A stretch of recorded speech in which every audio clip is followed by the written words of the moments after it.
ब्रेकनंतर स्वागत. विकास लवांडेंवरती शाईफेक आणि हल्ला प्रकरणातून एक महत्त्वाची अपडेट समोर येते. काय नेमकी अपडेट आहे आपण बघूया. विकास लवांडेंवरती शाईफेक करण्यात आलेली होती, त्यांच्यावरती हल्ला करण्यात आलेला होता.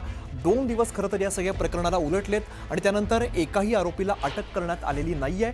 आरोपींनी वापरलेली कार आणि बंदूक देखील ताब्यात घेतलेली नाहीये. विकास लवांडेंनी हे काही प्रश्न उपस्थित केलेले आहेत.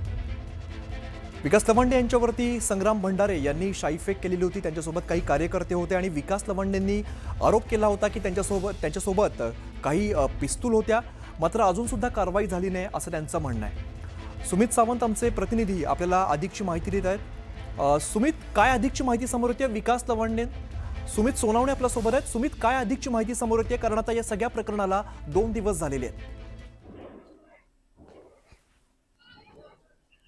विकास लवांडे राष्ट्रवादी काँग्रेस शरद पवार गटाचे प्रवक्ते आहेत. त्यांच्यावर ते एका ठिकाणी असताना, आळंदी मातोबाई या ठिकाणी असताना त्यांच्यावर शाईफेक करण्यात आली होती. संग्राम भंडारे आणि अक्षय कांचन यांच्यावर देखील गुन्हा देखील दाखल करण्यात आला होता. त्याचबरोबर 14 जणांवर काही काळ मी तुम्हाला थांबवतोय, कारण आपल्यासोबत विकास लवांडे स्वतः आपल्यासोबत बोलण्यासाठी आहेत. आपण थेट त्यांच्याकडे जाऊया.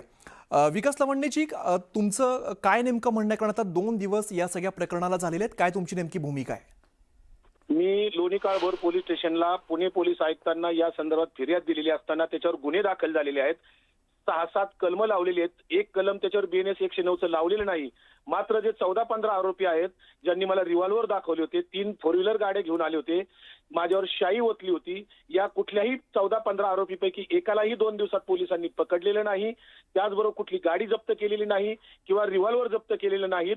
हे पुणे पोलिसांचं फेल्युअर आहे की सरकारचा त्यांना पाठिंबा आहे? कारण कालच राज्याच्या एका मंत्री नितेश राणेंनी संग्राम भंडारे आणि त्यांच्या कुणाच्याही केसाला धक्का लागणार नाही असं जाहीर विधान केलं होतं. सत्ताधारी पक्षाचे 3-4 आमदार जाहीरपणे त्यांचं समर्थन करतात. जर सत्ताधारी पक्षाचे आमदार आणि मंत्री जर त्यांचं समर्थन करणार असतील तर लोणी काळभोर पोलीस स्टेशनचे पोलीस त्या आरोपींना पकडणार की नाही असा प्रश्न माझ्या पुढे पडलेला आहे आणि मला न्याय मिळेल की नाही अशी शंका निर्माण होते आहे. मला सत्याग्रही पद्धतीने कदाचित पुढच्या काळात जावं लागेल असं दिसतंय. विकास लवांडेची, जसं तुम्ही म्हणाल की 2 दिवस झाले, तुम्ही जेव्हा पोलिसांशी संपर्क साधला तेव्हा पोलिसांकडून काय सांगण्यात येत आहे? पोलिसांना मी आज संपर्क केला होता. आज सकाळीच लोणी काळभोर पोलीस स्टेशनचे PI आहेत, त्यांना फोन केला होता.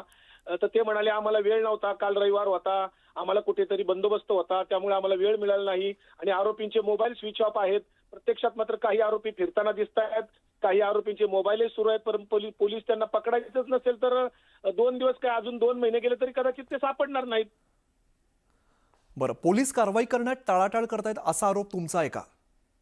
हो, मला तरी आज असं मनात यायला लागलं की पोलीस त्यांना 15 पैकी एक तरी आरोपी त्यांना सापडायला पाहिजे होता. सगळ्यांचेच मोबाईल कसे बंद असतील? गाड्या पकडायला पाहिजेत, त्यांना रिव्हॉल्वर त्यांच्याकडे आहेत. हे सगळं काहीच त्यांनी अजून कारवाई केली नाही, कुठलाही प्रोग्रेस नाही. 2 दिवस झाले गुन्हे दाखल होऊन. उलट आदल्या दिवशी 8 तारखेला माझ्यावरच पुणे पोलीस आयुक्तालयात वाघोली पोलीस स्टेशनला एक खोटा गुन्हा दाखल केल्याचं आजच 1 तासापूर्वी माझ्या निदर्शनास आलं. तर माझ्यावर आदल्या दिवशी खोटा गुन्हा दाखल केला आणि 9 तारखेला माझ्यावर अशा पद्धतीने जीव घेणं हल्ला केलेला आहे, माझ्यावर ऑइल ओतलेला आहे आणि मला सरकारने माझी दडपशाही करण्याचं चालवलंय की काय, असंच मला एकंदरीत आज माझं मत बनलेलं आहे. बरं, विकास लवांडे, धन्यवाद. तुम्ही सविस्तर बातचीत केली त्याबद्दल. घुसखोर म्हणायचं होतं ना, घुसखोर म्हटलं असतं तरी चाललं असतं. तू गुरुवार्यांना बोलायचं नव्हतं. तू आमचं सर्वस्व आहे, ते सर्वस्व आहे आमचं सर्वस्व आहे ते. लवांड्या तू